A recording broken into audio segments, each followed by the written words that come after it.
자, 먼저 월간 뉴스레터 박명석 큐레이터 함께하도록 하죠. 어서 오세요. 네, 안녕하세요. 자, 주말 사이에 또 많은 일들이 있었습니다. 아무 일 없어서 네. 박명석 큐레이터가 이제 뉴스가 없어서요. 예, 할 얘기가 없습니다. 이런 얘기를 했으면 좋겠는데 뉴스 되게 많았죠. 아무래도 저희 하루 쉬었기 때문에 네. 그래서 뭐 여러 개 좀 가져왔는데 네. 사실 이게 뭐 다 악재였나 라고 생각하면은 저는 잘 모르겠어요. 예, 그냥 시장이 좀 밀리고 그리고 이번 주가 또 중요한 실적 발표 이전이다 보니까 네. 그래서 조금 쉬어가는 과정이라고 봐야 될 것 같은데 사실 미국 입장에서야 이 정도가 쉬는 거지만 우리 입장에서는 그게 다르죠. 계속 맞다가 똑같은 이유로 미국이 쉬면은 우리는 똑같은 이유로 더 빠지는 거니까 그게 조금 우리 그 국내 증시 입장에서는 좀 부담이기는 한데 미국 장은 말 그대로 그냥 조정 뭐 그 이상 그 이하도 아니었습니다. 그냥 섹터의 순환매 정도라고 보면 될 것 같고요. 자, 그래서 뭐 바로 그냥 말씀을 내용 드릴게요. 볼까요? 예. 그래서 목요일과 금요일의 흐름을 보시면요. 다우는 약보합, 그리고 나스닥은 1.5% 하락, S&P 500 0.5% 하락, 그리고 러셀 2000이 약보합으로 목요일에 끝났고요. 금요일에도 뭐 비슷한 움직임 지속됐습니다. 그러네요. 예, 다우도 0.7%, 나스닥 1.4%의 하락. 자, 근데 이제 종목들의 흐름을 보시면 목요일에는 반도체 중심으로 쭉 밀려 내려갔고요. 이날은 이제 TSMC가 실적 발표하고 나서 좀 하락을 깊게 했던 날이다 보니까 전반적으로 반도체 쪽에 부진을 했고요. 그리고 금요일에도 마찬가지였지만 그래도 반도체 쪽에 곳곳에 초록불이 좀 들어옵니다.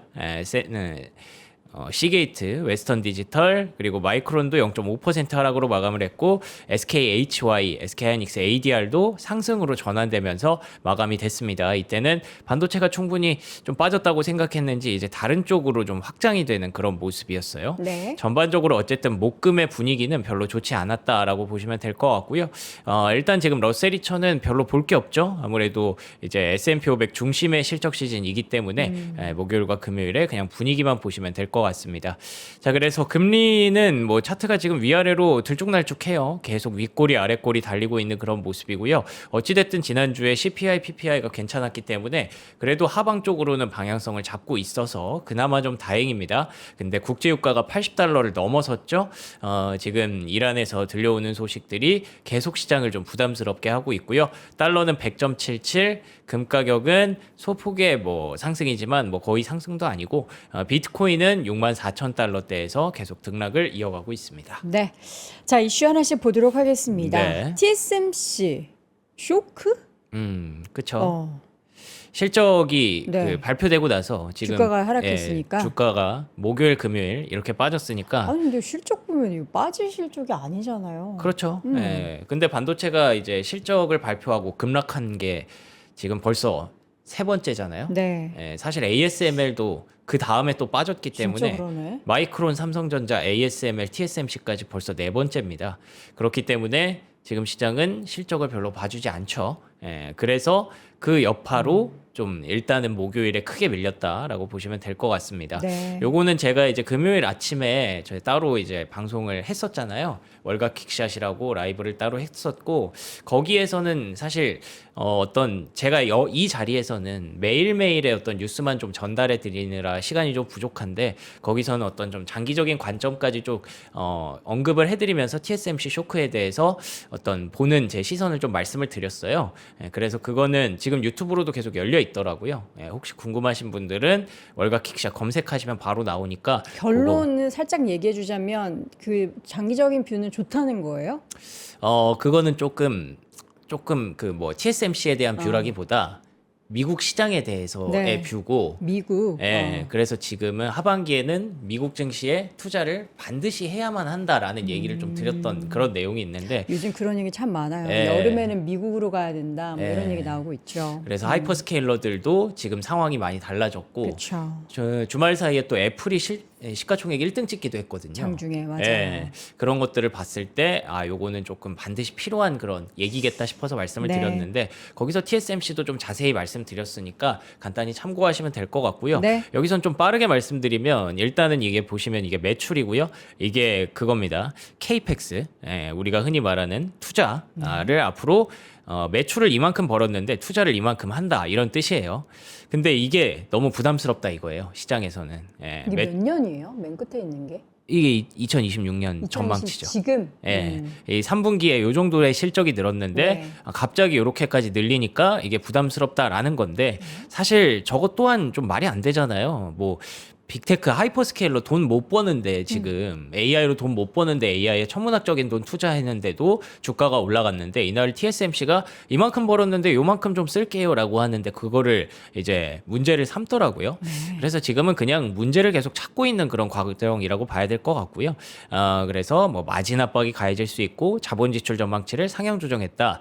경영상의 절제력을 유지하기를 바랄 것이다. 라는 추론이 들어갔다는 점에서 이거는 사실 조금 뭐 비이성적인 그런 하락이었다라고 보는 게 저는 합리적이라고 생각을 합니다. 네. 그래서 일단 요 쇼크가 일단 시장을 안 좋게 만들었다가 첫 번째고 두 번째가 이거예요. 중국의 문샷 AI 키미 K3 임팩트. 그러니까 이게 킴이라는 게 벌써 뭐 1, 2, 3 뭐 이런 게 있었나 봐요. 그런 것 같아요. 예. 그래서 이게 사실 중국에서 나온 AI임은 이제 많은 분들이 좀 알고 오셨을 것 같은데 네. 보면은 의외로 성능이 상당하다고 합니다. 키미3가 뭐 어떤 부문에서는 페이블 5를 제치고 1위에 오를 정도로. 근데 페이블 5는 클로드 어디죠? 그러니까 앱 엔트로픽에서 정말 뭐 아무도 이길 수 없다라고 그렇게 얘기할 정도의 힘이었는데 키미 K3가 꽤나 높은 순위를 계속 차지하니까 이게 좀 임팩트가 있었다고 하더라고요.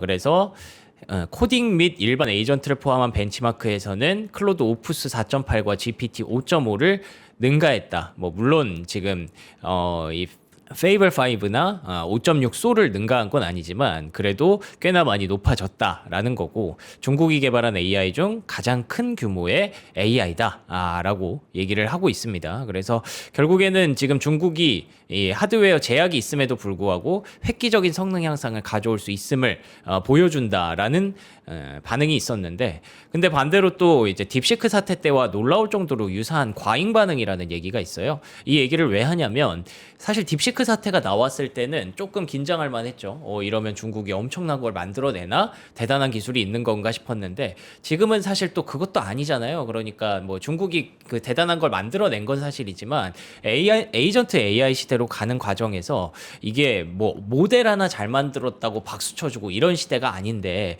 이거 가지고 주가가 빠지는 것에 대해서 조금 그거는 좀 과잉 반응이다라고 보는 거죠.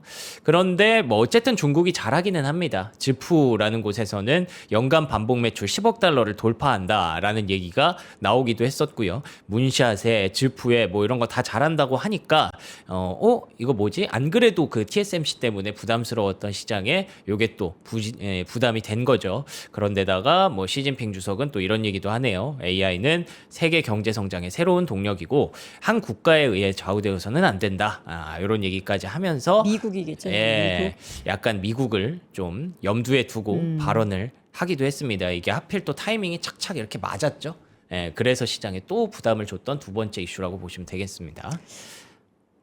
자, 그리고 세 번째까지 가면 그 와중에 또 이제 트럼프 행정부는 AI에 대한 통제력을 강화하고 있는 부분들이 결국에 뭐 계속 뭐 그러고 있잖아요. 뭐 못하게 하고 미국에서만 쓰게 하고 이런 거. 그런 것들이 좀 문제가 된다라는 얘기까지 같이 나오면서 이게 타이밍이 좀 맞게 들어갔어요.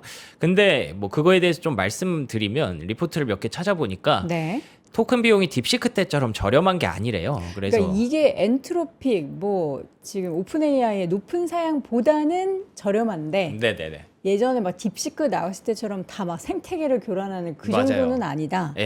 그 임팩트는 아니라고 하더라고요. 그래서 아까 채팅창을 보니까 알고 계시던데 이게 지금 결국에는 갑자기 사람들이 엄청 많이 써서 컴퓨팅 파워가 이제 부족해서 없어서 이제 다 못 돌린대요 신규 지금. 뭐 구독을 막고 예. 있다, 가입을 막고 있다, 뭐 이런 얘기도 있더라고요. 네, 그래서 이거는 뭐 일단 잘 만든 거지만 그렇다고 해서 막 엄청난 그 클로드 페이블 5를 이길 정도의 GPT 5.6 솔을 이길 정도의 그 정도 임팩트는 아니다라는 부분들이 있고요. 그리고 즈프도 뭐 매출은 증가하고 있지만 막상 순이익 적자폭은 계속 확대되고 있대요. 그렇군요. 근데 이런 상황에서 앞으로는 그냥 뭐 모델 하나 잘 만들었다고 이게 최고다라고 가는 시대는 아니니까 컴퓨팅 파워도 뒷받침이 돼서 사람들이 그걸 계속 연속적으로 쓸 수 있어야 되고, 그리고 돈도 이 토큰 비용에 대해서도 관리할 줄 아는 능력이 중요하다는 걸 우리는 벌써 이미 좀 알고 있잖아요. 네. 그래서 그냥 이게 타이밍이 또 이렇게 맞아서 또 이 이슈가 좀 민감하게 반응했다 보시면 될 것 같고, 엔트로픽은 또 그 와중에 페이블 5를 좀 제안을 했어요. 무슨 말이냐면 다 페이블 5를 쓸 수 있게 열었다가 거기에 이제 또 컴퓨팅 파워 문제가 생기니까 이제 비싼 돈 쓰는 사람들만 쓸 수 있게 또 바꿨거든요. 그래서 어쨌든 엔트로픽은 계속 수익성을 추구하는 집단이 된 거고, 그러면 아무래도 즈프랑 사실 격차가 지금 이미 벌어져 있다라고 보는 게 저는 합리적이라고 생각을 합니다. 그러면서 그 메타가 이제 그 클라우딩 서비스 한다 그랬잖아요. 근데 거기서 이제 결국에는 엔트로픽이 그걸 받아서 쓴대요. 그러니까 여러분들 지금 쭉 뉴스플로우 보시면은 결국에 컴퓨팅 파워가 너무 부족하고 맞아요. 자원이 부족하고 이 얘기를 계속해서, 그래서 지금 쇼티지가 발생하고 있는 게 너무 이제 다들 급하다라는 걸 인지를 하는데, 네. 근데 예전 같았으면은 야 부족해? 그래서 막았어? 반도체 메모리 달려? 뭐 그랬던 상황에서 이제는 부족하거나 말거나 네. 반응을 못하네요, 심리 자체가. 그래서 저는 지금은 좀 비이성의 영역까지 내려갔다고 생각을 해요. 다 그냥 무서워하는. 근데 이 비이성의 영역이 굳이 합리적인 이유를 찾자면 네. 그만큼 많이 올랐고, 반대로 그만큼 많이 빠졌던 섹터가 있었기 때문에 실적 시즌 전에 뭐 아무래도 이제 숫자 보기 전에 뭐 예민한 시선도 있고 그러다 보니까 그쵸. 거기에 이제 순환이 도는 건데, 저는 이 비이성은 그렇게 오래 가지 않는다고 생각을 하거든요. 이게 사실 설명하기 어려운 그런 상황이잖아요. 지금 너무나 논쟁들이 많아요. 네. 그래서 뭐 이 이유 갖다 쓰고 저 이유 갖다 쓰고, 맞아요. 그래서 이 하락을 억지로 지금 어떻게 보면은 만든다. 대변을 하고 있죠. 이 하락은 이것 때문입니다. 이것 때문입니다. 근데 여러분들이 지금 제가 말씀드린 TSMC 실적과 이번 이 중국 AI 문샷 AI가 네네. 정말 이 정도까지 반도체를 끌어내릴 이슈인가에 대해서는 아마 다들 다르게 생각하실 것 같아요. 저는. 지금은 조그마한 그런 이슈 네, 하나 맞아요. 툭 치면은 그냥 우르르 무너지는 그런 심리이기 때문에 굉장히 약해져 있는 상황이라서 뭐라도 아무 이슈가 안 나오기를 바라는 수밖에 없고, 이슈를 그리고 막 만들기도 하잖아요. 그렇죠. 자기네들이 막 생산해서 아니라고 하고 막 나중에 이게 다시 뭐 이렇게 주워 담고 그래도 그 주가가 다시 회복하지 못하고 하는. 그렇죠. 이게 사실 촉발된 게 이제 메타부터 촉발됐다고 그러니까요. 본다면 제 메타는 얘기가. 그런 게 아니다라고 지금까지 얘기를 하고 있음에도 불구하고 그걸 전혀 봐주지 않는 그런 네. 시장이기 때문에 지금은 뭐 주식 시장이 한번 이렇게 출렁댈 때가 있다라는 거를 뭐 인정하고 넘어가야 되는 굉장히 좀 어려운 그런 상황임은 틀림없는 것 같습니다. 네. 자, 그래서 이런 얘기까지 나와서 어떻게 보면은 컴퓨팅 파워를 진짜 필요로 하는 쪽으로 잘 움직이고 있다라는 거기 때문에 이거는 뭐 메타도 잘한 결정이고 엔트로픽도 저는 잘한 결정이라고 생각을 합니다. 네. 그러면서 이제 또 엔트로픽이 10월에 상장을 한다고 지난주에 또 거의 가시화가 됐으니까 샘 알트만도 또 열심히 하겠다. 역대 최고의 12개월을 내가 한번 만들어 보겠다라고 하면서 지난 12개월은 내 잘못이 크다라는 반성도 함께 곁들였어요. 그래서 오픈 AI도 열심히 하겠다라는 각오를 밝혔고, 근데 구글은 주가가 좀 빠질만 했던 게 제미나이 3.5%가 수개월째 지연된 것으로 확인이 됐다고 합니다. 그러니까 앞서 말씀드렸던 오픈 AI의 솔 5.6 솔과 엔트로픽의 페이블 5가 막 앞으로 치고 나가고 있는데 제미나이는 요즘 조용하잖아요. 그러다 보니 알파벳의 주가가 좀 밀리면서 시장이 또 크게 하방 압력을 좀 받았고요. 뭐 마이크로소프트도 점점 경쟁하기 위해서 교육을 하고 있다고 합니다. 우리는 다른 건 느리지만 우리는 엔드투엔드 시스템을 파니까 영업팀 열심히 하세요. 막 이러면서 계속 교육을 하고 있대요. 영업팀을 교육한다. 그래서 뭐 개발 뭐 이런 게 아니라. 그렇죠. 결국에 저는 뭐 미국의 AI를 중심으로 투자를 가져간 우리의 어떤 방향성이 저는 계속 틀리지 않았다고 생각을 하고요. 네. 그게 아마 이번 주에 판가름 나지 않을까라고 보고 있습니다. 네. 예. 전쟁 이슈가 주말 사이에 너무 또 확전이 되고 있어요. 맞습니다. 이것도 뭐 계속 얘기를 해야 되나 싶을 정도로 참 이게 참 여러분들에게도 지루하고 부담스러운 그런 이슈인데 어쨌든 뭐 굵직굵직한 이야기만 몇 개 말씀드리면 트럼프 행정부가 또 공중급유기를 몇 대 더 파견을 한다라는 기사가 있었습니다. 네. 이렇다는 건 좀 더 큰 전쟁을 대비하고 있다라는 뜻일 수도 있기 때문에 거기서 이제 이란이 이래저래 미군한테 경고를 했다고 하죠. 지금 계속 이렇게 공습도 매일 하고 있잖아요. 그러면 우리는 전면적인 공세 작전 단계로 진입할 것이다. 그 와중에 미군이 2명 사망했어요. 그러게요. 요게 조금 예민하게 보이죠. 금요일에 요르단을 공격한 이란 혁명수비대 병력이 이제 미군 2명 사망이 일어나면서 그러면서 이제 요르단 공격으로 인해서 미군 2명이 사망하면서 미군이 또 이제 보복을 하는 거죠. 그래서 이런 상황들이 계속 지속되고 있고요. 그 와중에 또 이란은 밥 엘만데브 해협을 봉쇄할 수도 있다라는 경고를 또 했다고 합니다. 요거 오랜만에 보실 것 같은데 바벨만데브 해협은 이제 만약에 호르무즈가 닫히면 뭐 옆에 우회 통로라고 했었는데 거기까지 이제 예멘의 후티 반군을 시켜서 봉쇄를 준비하라라고 지시를 했다는 그런 얘기가 있습니다. 그러다 보니 호르무즈 통행량이 3주 만에 최저치를 기록했고요. 그러면서 컨테이너 운임은 급반등세를 보여주고 있습니다. 그래서 트럼프 대통령이 대국민 연설에서 뭔가 조금 얘기를 해줄까 싶었는데 전혀 없었죠. 그런 것보다는 이제 중국이 뭐 선거 데이터를 유출했다 뭐 이런 얘기 하면서 이제 그냥 누가 봐도 그냥 선거 준비하는 그런 사람으로 이제 뭐 여론전을 하는 그런 모습에서 연설이 끝났더라고요. 크게 도움되는 건 없었고 네. 그러면서 이제 트루스 소셜도 그 뭐 그런 거 하더라고요. 10만 달러 더 내면 정보를 미리 받아볼 수 있습니다. 저건 진짜 황당하죠. 그러니까 본인의 그 SNS 하나가 시장에 미치는 영향이 상당히 크다는 걸 알고 있기 때문에 그래서 그걸로 이제 멤버십 서비스를 한다 뭐 이런 거예요. 이게 한 달에 1억 5천인 거예요. 뭐 그렇겠죠? 뭐 이미 10만 달러니까. 계약한 기관도 있다고. 아 그래요? 근데 이것도 뭐 엄청 빠른 게 아니라 그 한 뭐 1점 몇 초? 네, 그 API 데이터를 미리 받아보는 뭐 그런 거라고 하더라고요.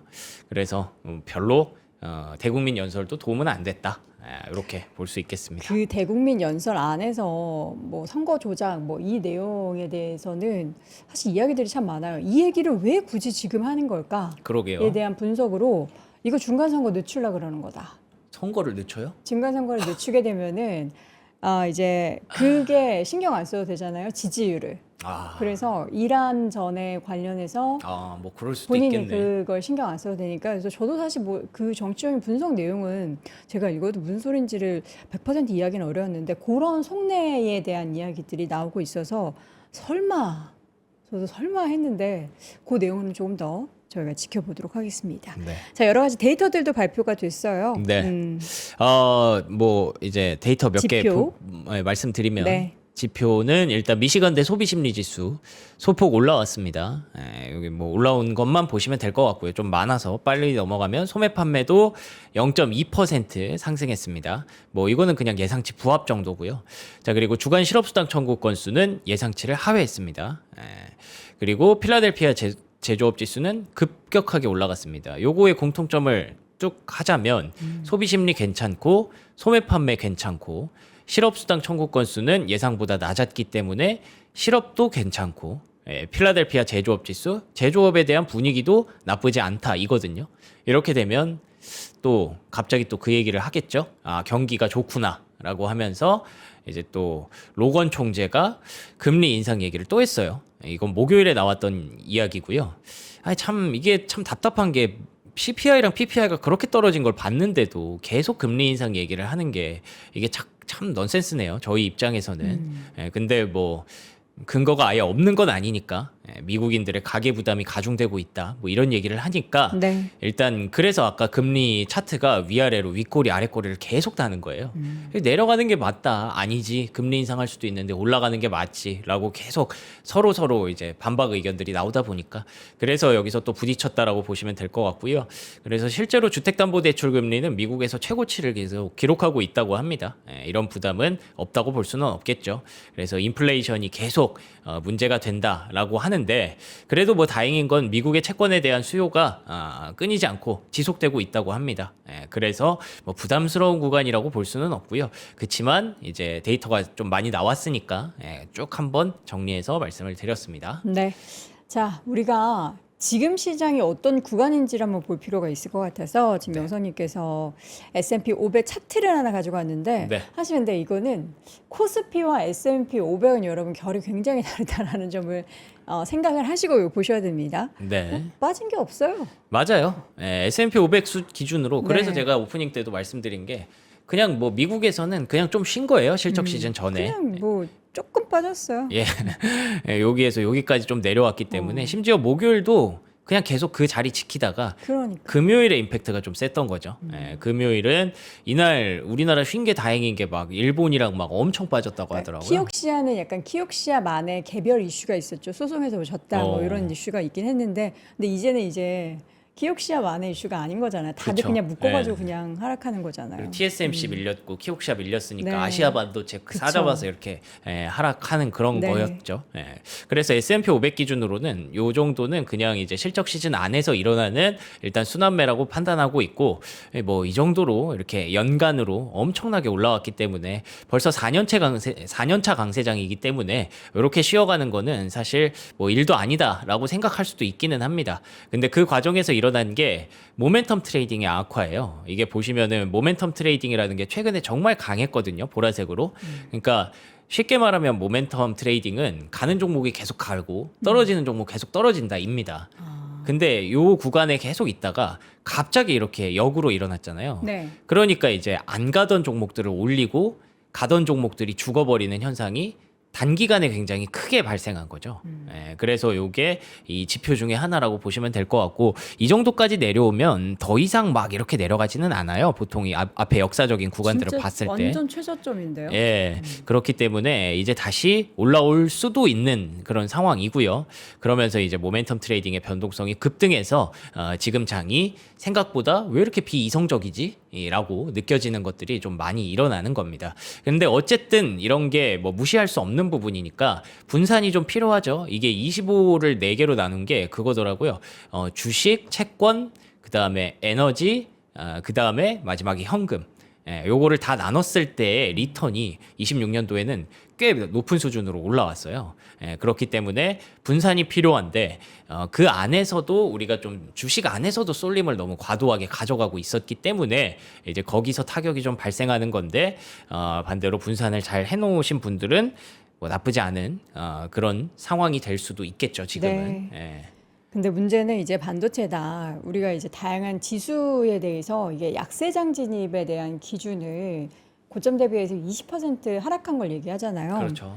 필라델피아 반도체 지수가 고점 대비 지금 20% 하락을 기록을 하고 있는 거죠. 지금 맞습니다. 구간이. 예, 그래서 문제는 이제 반도체인 거죠. S&P 500 기준으로 보면 뭐 그렇게 빠진 게 아니지만 반도체는 여기 보시면 고점 대비해서 20% 이렇게 들어갔습니다. 그래서 미국도 반도체 기준으로는 조정 국면에 들어갔다라는 게 문제긴 한데 그러면 이게 왜 이렇게 일어나는 걸까? 조정 국면이라고 하면 그러면은 이제 뭐 그냥 빼도 박도 못하고 그냥 하락하는 거네라고 생각할 수도 있거든요. 원래 네. 기존의 시선으로 보면. 근데 왜 이렇게 비이성적인 구간이라고 생각을 하고 있었는데 20%까지나 밀리면서 이걸 우리가 인정하게 되는 거지에 대해서 몇 가지 좀 분석을 좀 말씀드리면 첫 번째로는 뭐 아무래도 한국에서 너무 크게 흔들렸기 때문이 일단 뭐 미국에서도 그런 것들을 보고 있습니다. 한국의 크래시가 아시아로 점점 퍼지고 있다라는 부분인 거죠. 네. 한국장이 뭐 금요일에 닫혔는데도 반도체 종목들은 여전히 계속 문제를 일으키고 있다라고 하는 건데 그게 사실은 한국에서 어떻게 보면 그거잖아요. 뭐 예를 들어서 하이닉스의 주가가 1% 빠질 일이면 사람들이 다 쏠려 있으니까 그렇죠. 그게 한 2%씩 원래 빠졌죠. 그래서 변동성은 상수다라고 했는데 그 와중에 이제 레버리지 생기니까 2%가 아니라 한 3, 4%씩 빠지는 일이 됐죠. 네. 근데 그러면서 미국에서 SKHY가 상장했잖아요. 네. 제가 이제 최근에 느끼는 거는 한국에서 하이닉스가 몇 퍼센트 빠지면은 그러면은 미국도 시간외가 있으니까 어느 정도는 밀리긴 하는데 마이크론 같은 종목들이 그쵸. 근데 막 실시간으로 막 엄청나게 반영하지는 않았어요.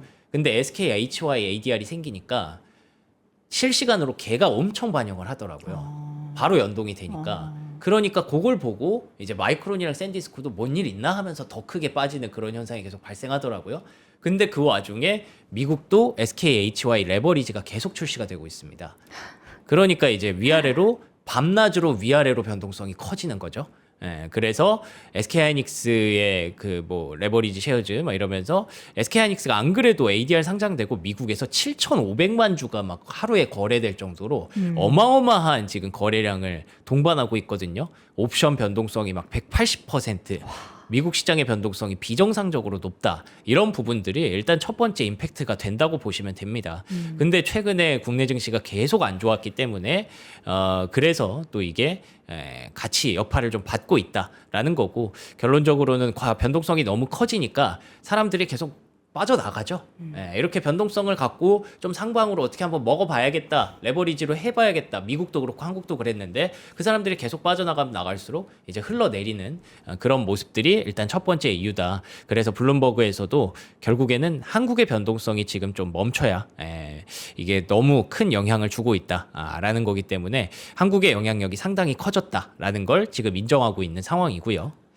미국에 계신 분들도 체감을 하실 거고 우리 명선님도 사실 미국 미디어들 많이들 보고 하는데 진짜 여러분 우리나라에서 이야기하는 거 못지않게 미국에서도 시장을 얘기하면서 코리아 코스피가 하락을 해서 SK하이닉스가 이렇게 변동을 보여서 시장이 하락하고 있습니다라는 코멘트를 실제로 굉장히 많이 그렇죠. 하고 있습니다. 그러니까 이게 저희가 월스트리트 모닝 브리핑이잖아요. 근데 SK하이닉스, 삼성전자 얘기를 하는 게 너무나 자연스러운 상황이 됐다라는 거고. 네. 그래서 지금 이제 오늘 우리가 중요한 건 주말에 우리가 쉬는 동안 목금 그렇게 하락했는데 어떻게 조금이라도 희망의 뭐 불씨 없나요?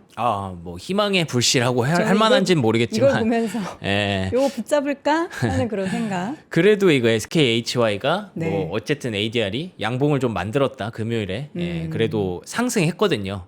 아까 S&P 500 섹터 맵에서는 없었지만 그래도 소폭 올랐습니다. 소폭. 그 전날 너무 네. 빠져서 요거는 반영이 될 텐데 어쨌든 그래도 양봉을 만들었기 때문에 이제는 뭐 이거 갖고 위아래 장난할 사람 좀 나가지 않았을까? 라고 조금 기대를 해보는 거고요. 네. 이건 뭐 어떻게 해결이 안 돼요.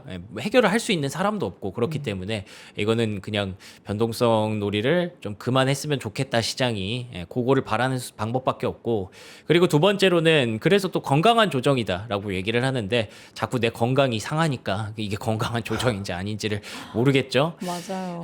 그래서 요거 보시면은 반도체 시장이 하락을 받고 있다. 중국의 문샷 이슈까지 나타나고 있지만 시장 전반의 흐름은 여전히 양호한 수준이다. 그래서 S&P 500은 요거 빠진 걸로 뭐 큰 문제가 일어났다라고 보기는 어렵다라고 생각하기 때문에 미국에서는 일시적인 시장 순환매다라고 보는 거고요. 뱅크 오브 아메리카에서는 심지어 이 반도체의 조정 자체도 여름철의 일시적 조정이라고 보고 있습니다.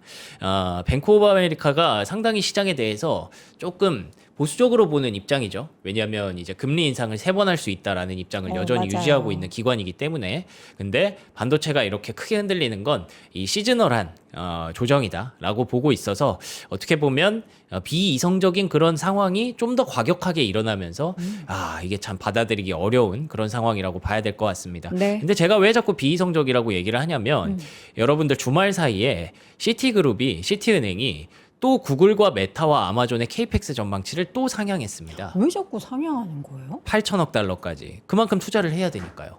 그만 좀 상향했으면 좋겠어요. 이 눈높이가 왜요? 너무 높아지잖아요. 눈높이가 높아지니까. 근데 이거는 사실 결과가 이제 다음 주부터 나오는 이번 주부터 나오는 거잖아요. 근데 이제 그 실적 발표하기 직전에 이렇게 올리고 이러면은 네. 이 눈높이가 좀 이제 적당히 높은 거를 이제 우리가 비트하기를 바라는데 네. 또 그 비트 그 상회율이 좀 낮으면은 이거 봐 기대치만큼 조금밖에 상회 못했잖아. 근데 사실 캐펙스는 기대치가 막 그렇게 높진 않아요. 그러니까 그러니까 그게 예. 그 우리가 말하는 시장에서 지금 기관의 기대치와 그 위스퍼 넘버라고 하잖아요. 아, 예. 그 괴리가 점점 벌어지고 있어가지고. 근데 그 사실 캐펙스라는 거, 그 네. 실적에 대해서는 그럴 수 있는데 어. 전체 EPS나 그럴 수는 있는데 캐펙스는 지금도 엄청 높잖아요. 지금도 이게 말이 안 된다라는 거를 3년 동안 끌어왔잖아요. 근데 거기서 사실 저는 조금만 높인다고 하더라도 그건 서프라이즈라고 보거든요. 그러니까 우리 명성님의 시선처럼 시장이 그렇게 네. 봤으면 뭐 좋겠는데. 제가 틀릴 수도 있긴 그러니까 하죠. 우리가 지금 우리 다 그렇잖아요. 와 저렇게 많은 캐펙스 투자 대단한 거 아니야 하는데 그 왜 보통 주식을 엄청나게 지금 계속 위로 올리려는 그런 수급의 세력들은 이거 가지고 안 돼.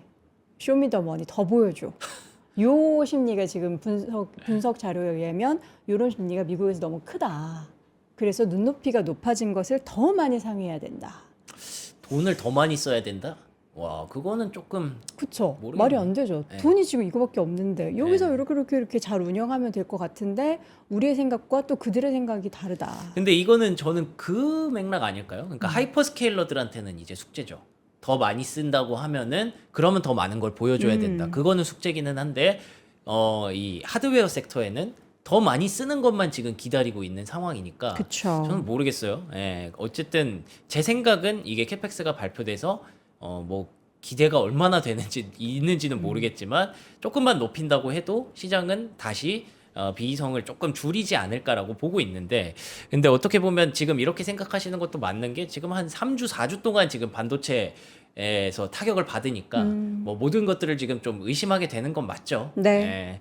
근데 제가 말씀드리고 싶었던 건 어쨌든 시티그룹이 이렇게 메타와 그 구글과 아마존의 케이펙스를 실적 발표 직전에 올렸다는 건 우리가 혹시 뭐 케이펙스 줄이면 어떡하지? 하이퍼스케일러가 투자 줄여서 이렇게 되는 건가? 뭐 반도체 진짜 고점인가? 라고 생각하는 거를 조금은 우려를 낮춰도 된다라고 보는 부분이고요. 네. 모건 스탠리도 지난주에 한번 또 올렸잖아요. 예, 그 부분도 있었고 심지어 뱅크 오브 아메리카도 알파벳에 대해서 긍정적인 전망을 내놓으면서 당장 2026년 자본 지출 범위를 5% 높일 거다라고 전망을 했거든요. 근데 뭐 이렇게 돈 쓴다는데 그 돈이 다 이제 뭐 반도체만 쓰는 건 아니고 하드웨어 쪽으로 많이 들어가겠죠. 전반적으로. 그렇다는데 그쪽을 계속 밀고 있으니 요게 참 그 이번 실적을 알파벳이 먼저 열면서 거기서 좀 오해를 씻어내기를 기대하는 게 가장 중요한 방법입니다. 자, 그래서 이제 기술주가 이렇게 흔들리는 과정에서 기술주 지배력이 상당히 시장이 좀 높아졌고 하이퍼스케일러들에 대한 채권 수요도 조금 뭐 줄어든다 뭐 이런 얘기가 있잖아요. 그런 얘기가 있다 보니 지금 기술주가 좀 크게 흔들리는 건데 지난주에 지난 뭐 한 달 동안 흐름을 보면은 먼슬리 플로우를 보면은 테크가 확실히 많이 빠져나가긴 했어요. 근데 그러면서 금융, 헬스케어, 유틸리티 이런 쪽으로 많이 갔거든요. 그렇다고 해서 우리가 이거를 따라가야 되냐, 요거 빠져나가는 게 너무 부담스럽냐라고 한다면 이쪽으로 갔던 거는 일단 순환매 측면이 있고 지난주까지는 금융주가 실적 시즌의 주역이었기 때문에 그런 부분이 좀 있었다고 저는 생각을 합니다. 그래서 그 금융 섹터가 실적이 좋은데 그것도 무시할 수도 없는 부분이고 근데 이번 주부터는 이제 테크 섹터의 실적 시즌이 본격적으로 시작되니까 그거 믿고 가는 수밖에 없죠. 근데 막 저희가 여기서 사실 이렇게 맞게 말씀을 드릴 수 없는 이유가 있다고 보여지는 게 실적이 이렇게 좋아질 것으로 예상되고 캐펙스가 좋아질 거라고 하는데 반도체 파셔야 돼요라고 말하는 게 저는 오히려 더 조금 설명이 좀 이게 되나 싶거든요. 예, 그래서 뭐 여러분들이 지금 갖고 계신 기간 동안 굉장히 부담스럽고 힘드시고 저도 마찬가지로 힘들어요. 예, 저도 마찬가지로 힘든데 이거는 오히려 저는 이제 논리적으로 말씀을 드려야 되는 사람 입장에서 이렇게 실적 시즌을 앞두고 이게 아니다라고 말하는 게 오히려 저는 문제가 있지 않나라는 생각이 좀 들더라고요. 지금의 반도체에 대한 하락을 이야기하는 가장 큰 이유는 이제 가격에 대한 피크아웃 이야기잖아요. 뭐 가격의 그렇겠죠. 상승률이 네. 좀 둔화될 거다. 이제 기존에 우리가 사이클 산업이라고 생각했었던 그 논리로 보면은 그 얘기가 또 맞고 아니다. 지금은 이제 가격보다는 이제 점점 더 늘어나는 Q 그리고 정말 저는 주말 사이 그 김정호 박사님의 세미나 영상도 보고 했을 때 여러분도 다 공감하잖아요. 그 피지컬 AI 앞으로 정말 아, 그렇죠, 그렇죠. 많이 쓰이는 또 그걸 보면은 또 전체 볼륨이 커지는데 이걸 주식을 팔아야 되나? 네. 라는 그런 고민.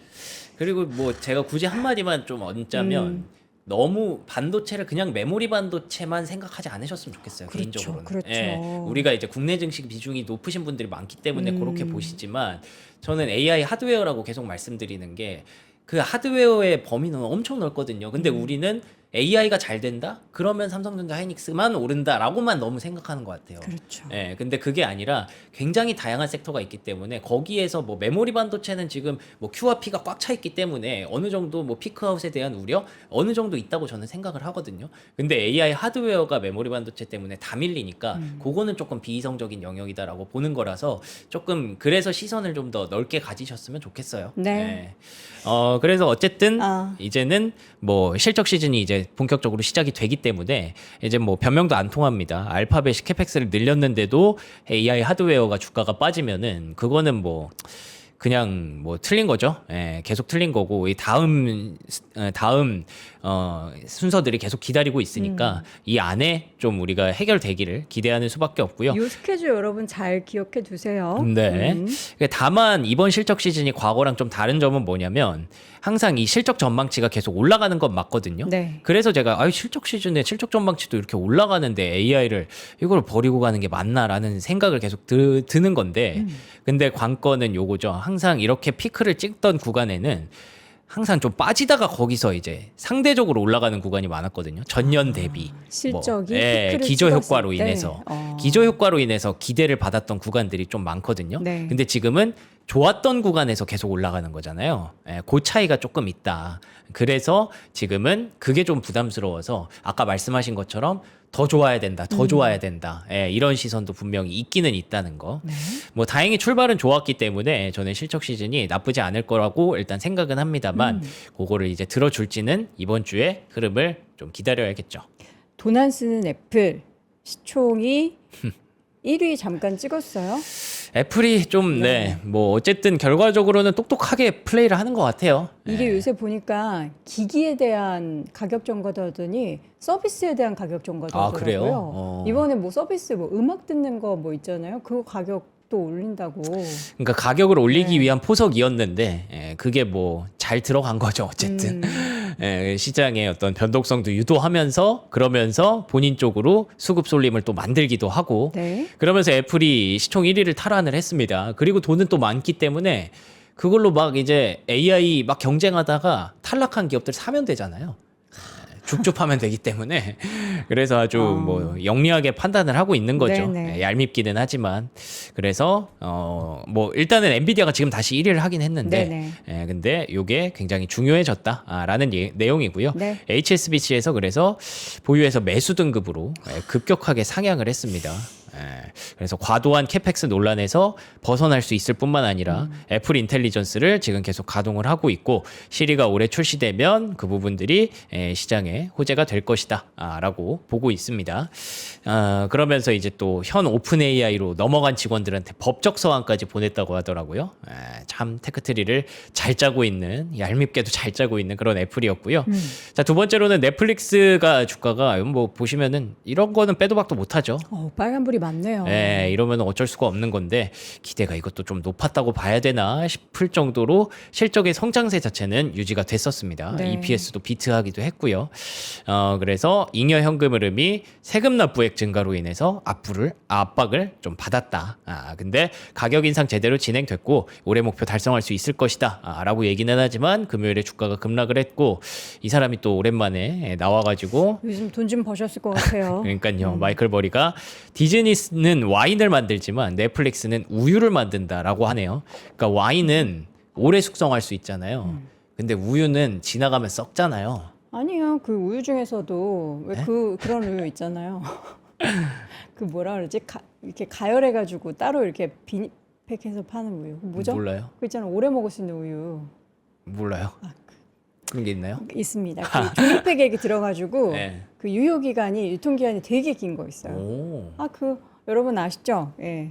어쨌든.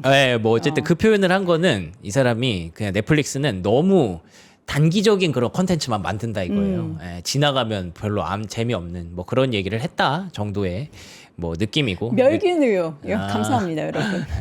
멸균우유? 네.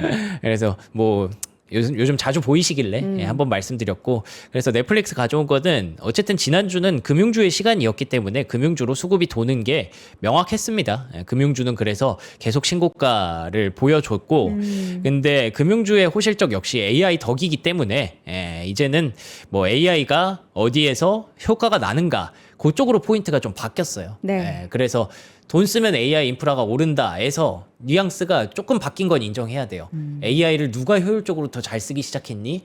그래서 이제 하이퍼스케일러 쪽으로 돈이 옮겨가는 것도 좀 있는 거는 인정을 해야 되거든요. 네. 그래서 우리가 너무 이제 제한된 시선으로 보면 시장에서 계속 늪에 좀 빠질 수 있다라는 거는 좀 미리 말씀을 드릴게요. 그리고 이제 이번 주는 테슬라, 알파벳, 인텔, IBM, 서비스나우 이런 기업들이 실적을 발표하기 때문에 진짜.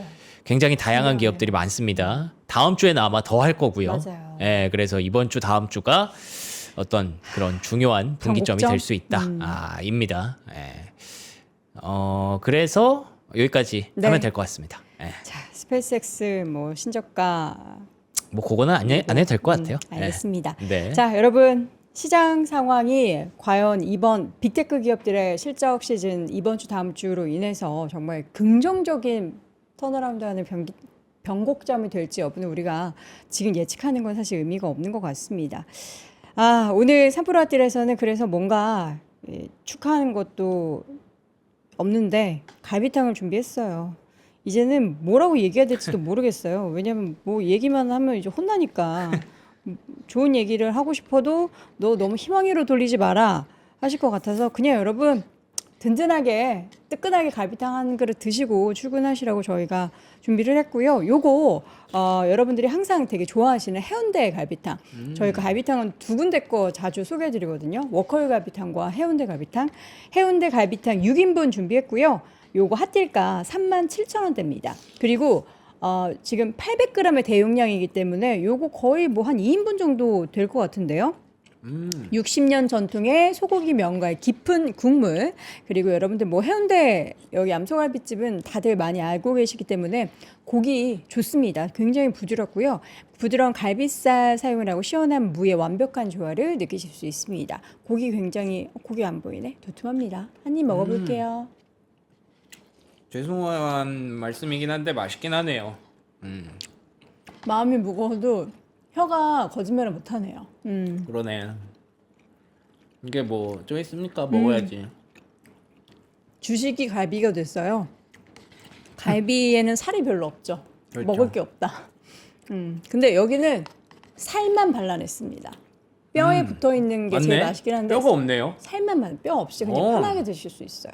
우리 지금 스트레스 받는데 무슨 뼈 이렇게 막 발라내고 하는 거 귀찮잖아요. 그거 편하다, 준비했고요. 그리고 명성님이 지금 입고 있는 저 수트 자켓과 바지에서 완전 수트 세트로 한 벌 준비를 했습니다. 인터메조의 수트 제품을 최초로 저희가 핫딜가로 7만 원대에 준비했는데요.